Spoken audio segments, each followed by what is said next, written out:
सुनते हैं 11 अप्रैल 82 के अव्यक्त बाप दादा के मधुर महावाक्य। आज की अव्यक्त वाणी का टाइटल है व्यर्थ का त्याग कर समर्थ बनो। आज की मुरली में बाबा ने कौन सी बात ब्राह्मण धर्म के हिसाब से निषेध है, फिर बाबा ने अमृत वेले से रात्रि तक कौन सी बात चेक करनी है, तीसरा बाबा ने डबल जमा करने की विधि क्या है, और लास्ट आपके एक संकल्प का कितना मूल्य है। अब सुनते हैं 11 अप्रैल 82 की मुरली, व्यर्थ का त्याग कर समर्थ बनो। आज बाप दादा अपने सर्व विक्रमाजीत अर्थात विक्रम सन्यासी आत्माओं को देख रहे हैं। ब्राह्मण आत्मा बनना अर्थात श्रेष्ठ कर्म करना और विक्रम का सन्यास करना। हर एक ब्राह्मण बच्चे ने ब्राह्मण बनते ही यह श्रेष्ठ संकल्प किया कि हम सभी अब विकर्मी से सुकर्मी बन गए। विकर्म छोड़ दिए, अब सुकर्मी श्रेष्ठ कर्म करने वाले। सुकर्मी आत्मा श्रेष्ठ ब्राह्मण आत्मा कहलाई जाती है।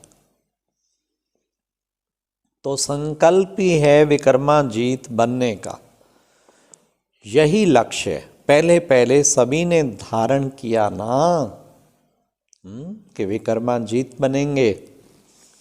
इसी लक्ष्य को रखते हुए श्रेष्ठ लक्षण धारण कर रहे हो तो अपने आप से पूछो, विकर्मों का सन्यास कर विक्रमाजीत बने हो? जैसे लौकिक दुनिया में भी उच्च रायल कुल की आत्माएं कोई साधारण चलन नहीं कर सकती, वैसे आप सुकर्मी आत्माएं विक्रम कर नहीं सकती। जैसे हद के वैष्णव लोग कोई भी तामसी चीज स्वीकार कर नहीं सकते,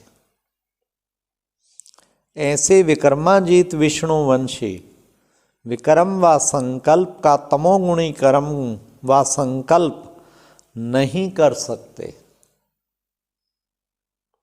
यह ब्राह्मण धर्म के हिसाब से निषेध है। ध्यान से सुनना, कौन सी चीज निषेध है? विकल्प तमोगुणी कर्म व संकल्प का करना निषेध। आने वाली जिज्ञासु आत्माओं के लिए भी डायरेक्शन लिखते हो ना कि सहज योगी के लिए यह बातें निषेध। तो ऐसे ब्राह्मणों के लिए व अपने लिए क्या क्या निषेध है वे अच्छी तरह से जानते हो। जानते तो सभी हैं और मानते भी सभी हैं, लेकिन चलते नंबरवार हैं। ऐसे बच्चों को देख बाप दादा को इस बात पर एक हंसी की कहानी याद आई जो आप लोग सुनाते रहते हो, मानते भी हैं, कहते भी हैं, लेकिन कहते हुए भी करते हैं। इस पर दूसरे को तोते की कहानी सुनाते हो ना, कह भी रहा है और कर भी रहा है। हाँ, तोते की कहानी क्या है? शिकारी आएगा, जाल बिछाएगा, दाना डालेगा, पर तुम मत फंसना। तो शिकारी आया, उसने कहा हो आज तो सारे तैयार हुए बैठे हैं, सब बोल रहे थे, कोई उन्हें रटा गया। फिर चला गया वापस। फिर अगले दिन आया, फिर वैसे बोल रहे हो। फिर तीसरे दिन किसी से राय ली, कहते तुम बोलने के बाद भी वो भले बोले, तुम फिर भी बिछाओ। तो फिर वो आया, फिर वो बोले शिकारी आएगा, जाल बिछाएगा, दाना डालेगा, पर तुम मत फंसना। पर ये रटा हुआ था, उन्हें अर्थ तो क्या पता होना। तो फिर उसने जाल बिछाया, दाना डाला, सब चुगने लग गए। फिर उन सबको फंसा के ले भी जा रहा हो तो भी वो बोल रहे हो शिकारी आएगा, जाल बिछाएगा, दाना डालेगा, पर तुम मत फंसना। तो बाबा कहते कहानी सुनाते हो ना, वह भी कह रहा है और कर भी रहा है। कह भी रहा है और कर भी रहा है, तो इसको क्या कहेंगे?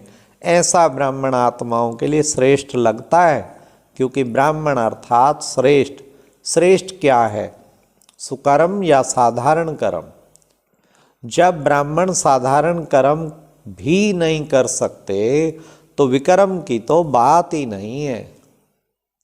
विकर्माजीत अर्थात विकर्म विकल्प के त्यागी।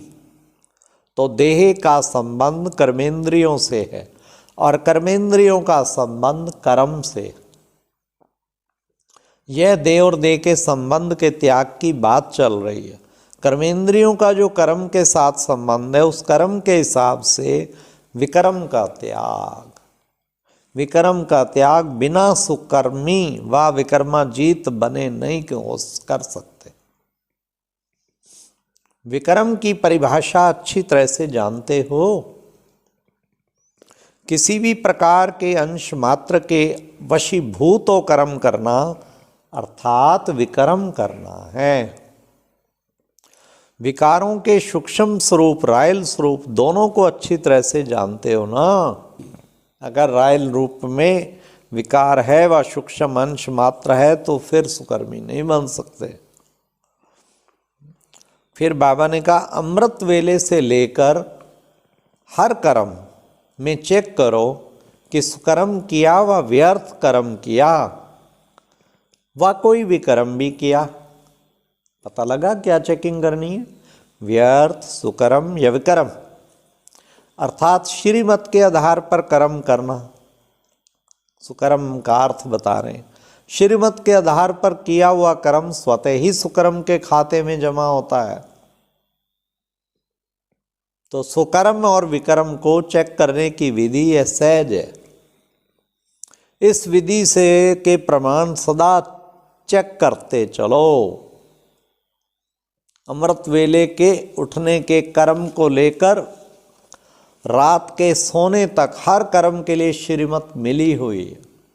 केवल बच्चों को याद करना है फिर कि क्या बाबा ने मुझे श्रीमत दी है, इस समय के कर्म के लिए क्या श्रीमत मिली, उठना कैसे है, बैठना कैसे है, सब बताया हुआ है ना।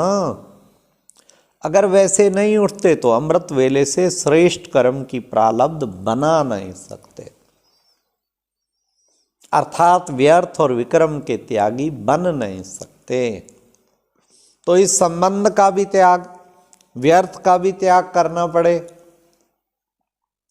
कहीं समझते हैं कि कोई विक्रम तो नहीं किया, हाँ कोई भूल तो नहीं की, कोई ऐसा बोल तो बोला नहीं, लेकिन व्यर्थ बोल समर्थ बनने नहीं देंगे, अर्थात श्रेष्ठ भाग्यवान बनने नहीं देंगे। अगर विक्रम नहीं किया लेकिन व्यर्थ कर्म भी किया तो वर्तमान और भविष्य अभी तक जमा नहीं हुआ, समझा। अगर विक्रम नहीं किया लेकिन व्यर्थ कर्म भी किया तो वर्तमान और भविष्य जमा तो नहीं हुआ ना। श्रेष्ठ कर्म करने से वर्तमान में भी श्रेष्ठ कर्म का प्रत्यक्ष फल, खुशी और शक्ति की अनुभूति होगी। स्वयं के प्रति भी प्रत्यक्ष फल मिल जाता है और दूसरे भी ऐसी श्रेष्ठ कर्मी आत्माओं को देख पुरुषार्थ के उमंग उत्साह में आ जाते कि हम भी ऐसे बन सकते हैं। तो अपने प्रति प्रत्यक्ष फल और दूसरों की सेवा डबल जमा हो गया ना। और वर्तमान के हिसाब से भविष्य तो जमा हो ही जाता है। इस हिसाब से देखो कि अगर व्यर्थ अर्थात साधारण कर्म भी किया तो कितना नुकसान हुआ। बाबा ने कहा साधारण व्यर्थ अर्थात साधारण कर्म बोल संगमय इसका भी त्याग कर सदा समर्थ सदा अलौकिक अर्थात पद्मा पदम भाग्यवान बनो। तो व्यर्थ और साधारण बातों को भी अंडरलाइन करो। इसके अलबेलेपन का भी त्याग करना है। त्याग का सप्ताह करा रहे ना बाबा, क्योंकि आप सभी ब्राह्मण आत्माओं का विश्व के मंच पर हीरो हीरोइन का पार्ट है। ऐसी हीरो पार्टधारी आत्माओं का एक एक सेकंड, एक एक संकल्प, एक एक बोल क्या है, हीरे से भी ज्यादा मूल्यवान हैं। अगर एक संकल्प ही व्यर्थ हुआ तो हीरे को गवाया। अगर कीमती से कीमती हीरा किसका गिर जाए, खो जाए, तो सोचेगा ना कुछ गवाया है। आपके एक संकल्प का भी इतने मूल्य है जो आज तक उसको वरदान के रूप में माना जाता है। भक्त लोग यही कहते हैं ना, एक सेकंड का सिर्फ दर्शन दे दो, तो दर्शन समय की वैल्यू है, वरदान संकल्प की वैल्यू है। फिर बाबा ने कहा कि देखो बच्चे, कभी कभी ब्राह्मण भाषा में ऐसे शब्द के अलबेलेपन का त्याग करो। क्या ब्राह्मण भाषा में करते? जैसे आज कहते आजकल की चालू भाषा, तो ब्राह्मणों की भी आजकल चालू भाषा ये हो गई है। ये चालू भाषा छोड़ दो। हर सेकंड अलौकिक हो, हर सेकंड अलौकिक अर्थात अमूल्य हो, समझा? तो बाबा ने कहा आधार पर, वर्तमान के आधार पर भविष्य प्राप्ति है, इसलिए डबल जमा करना है, डबल फल खाओ, सिंगल नहीं।